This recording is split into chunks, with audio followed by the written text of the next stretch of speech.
Armenia says more than 28,000 people have left Nagorno-Karabakh. That's around 25% of the region's 120,000 residents. It comes days after Azerbaijan took control of Nagorno-Karabakh, which has been dominated by ethnic Armenians. Armenia has sent in medical teams after Monday's explosion at a fuel depot killed at least 68 people and injured hundreds more. It happened as people were lining up to get petrol before trying to leave for Armenia. Osama bin Javed reports from Khoredez, which is close to Nagorno-Karabakh. The fire raged for hours as a 100-ton fuel tank burned. 15 special firefighting vehicles were sent by Azerbaijan to extinguish the blaze. People gathered to fill their tanks as tens of thousands of ethnic Armenians leave Karabakh. Russian peacekeepers and the Red Cross are evacuating critically wounded burn victims. Ill-equipped hospitals struggled with the influx of hundreds of patients. Several facilities, including a medical center run by the Russian peacekeeping mission, were quickly overwhelmed.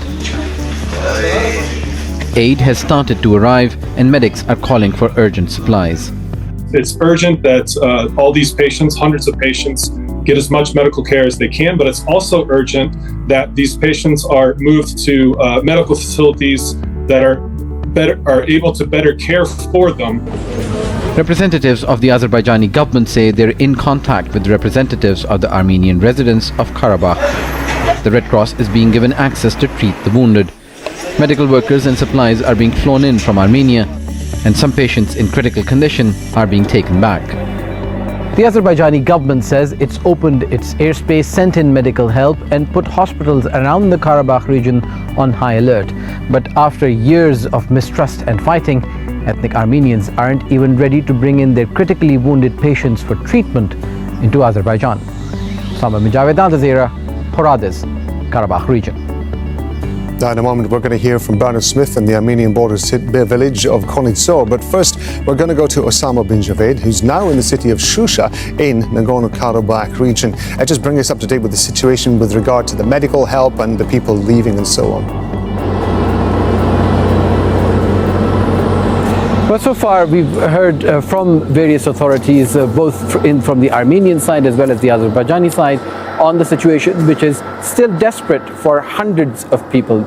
You have to realize that the hospitals which have been treating these people after Monday's explosion at the fuel depot are very ill-equipped. They don't have enough supplies, they've run out of stocks, and only now aid has started to trickle in. Much needed aid was sent from Azerbaijan, and there was a medical flight that came in from Armenia as well. But it is going to require, as one doctor told us, that these bandages are going to have to removed very quickly. They're going to require a lot of care because these are critically wounded burn victims, and in any circumstances burn victims can go from bad to worse very quickly, and these hospitals do not have the capability to address all of these patients. On the Azerbaijani part, the government says it has put hospitals on high alert across this region, but so far no wounded people have been brought to these hospitals. Many are waiting to be taken to Armenia, and those flights have taken place. So it is going to be tough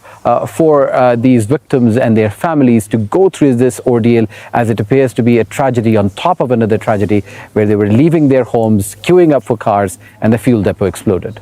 Osama, thanks very much indeed. Osama bin Javed talking to us from Shusha. That's in Nagorno-Karabakh. We're going to go to Bernard Smith, who's live at the Armenian border village of Konitsor. So what's happening with these ethnic Armenians once they've left Nagorno-Karabakh? So, Rob, yes, almost 30,000 have left now, about a quarter of the population of Nagorno-Karabakh, and there isn't really much let-up in the flow of people leaving. Now, clearly, that means that those leaving have little confidence in the assurances from the Azerbaijani government that they can stay safely and their safety will be guaranteed in Nagorno-Karabakh. They prefer to come here to Armenia, where the government has offered to house 40,000 families or help find accommodation for them, which is pretty much most of the people left in Nagorno-Karabakh. And many of the people here blaming the Russians and their peacekeepers for failing to adhere to their mandate, which was essentially to stop Azerbaijan taking over Nagorno-Karabakh. Well, soon there won't be much left for those Russian peacekeepers to do. It's the end of the road for the ethnic Armenians of Azerbaijan, who for centuries have made their home in its mountains and beyond. With the separatist enclave of Nagorno-Karabakh now under Azerbaijani control, the 120,000 remaining ethnic Armenians were told they could stay and be ruled from Baku or leave. It set off an exodus for neighbouring Armenia, where more than 20,000 have arrived since Sunday. Where we are going, what will happen to us, no one knows. I don't know what to say about our future. I don't think we will be able to return to Karabakh. How? How can we go back after all of this happened? We can't live with them. These Armenians are proud, angry and upset. Russian peacekeepers failed to stop Azerbaijan blocking the main road to Armenia for 9 months. They refused to accept aid that was offered via a longer route controlled by Azerbaijan. The Europeans are accused of not wanting to pressurize oil and gas-rich Azerbaijan. I don't know what kind of chess game this is. I left everything in my home, a ton of potatoes in my cellar, honey, everything was there. I know I will make a new life, but it won't be the same. I curse the one who made us like this. The US government says Azerbaijan's use of force to take control of Nagorno-Karabakh was unacceptable. We know that there are injured civilians in Nagorno-Karabakh who need to be evacuated, and it is absolutely essential that evacuation be facilitated by the government of Azerbaijan. Azerbaijan's President Ilham Aliyev says his iron fist has consigned the idea of the region's independence to history. Bernard Smith, Al Jazeera, on the Armenia-Azerbaijan border. So these ethnic Armenians will either go and live with friends and relatives in Armenia or be provided with government accommodation. We're hearing that many of them are not happy with what the facilities the government is offering. And of course, we've not spoken to anyone who's happy at leaving Nagorno-Karabakh. But they're going to have to rebuild new lives, because it's unlikely any of them will ever return and go back across those mountains into Nagorno-Karabakh. Ron. That's Bernard Smith on the Armenian border with Nagorno-Karabakh. Bernard, thank you. North Korea has announced it's going to expel American soldier Travis King, saying he's confessed to illegally intruding into the country. The 23-year-old private ran across the border from South Korea on July the 18th while on a guided tour. Florence Louis joining us now live from Seoul. At the time, this was a controversy, but also a huge embarrassment for the US military. What do we know about the future holding for Travis King? Well, there's not a lot of detail released in the North Korean state media, apart from to say that authorities had finished their questioning of King.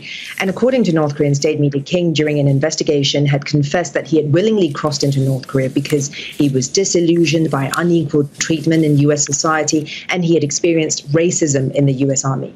Now, at the time, it was thought that this was a propaganda coup for North Korea, because not only was King a U.S. citizen, but he was also a U.S. soldier, and he had willingly crossed over into North Korea. Now, of course, King's comments could not be independently verified.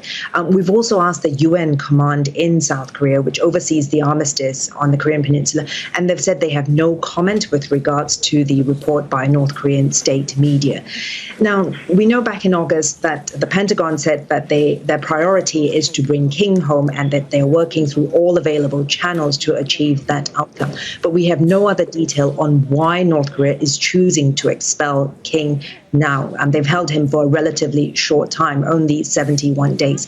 We also don't know when he's going to be expelled or how, but previous US civilians have been put on a flight via Beijing. But because King is a soldier, he could be handed over to the US military at the truce village of Panmunjom at the demilitarized zone. That's the border separating North and South Korea.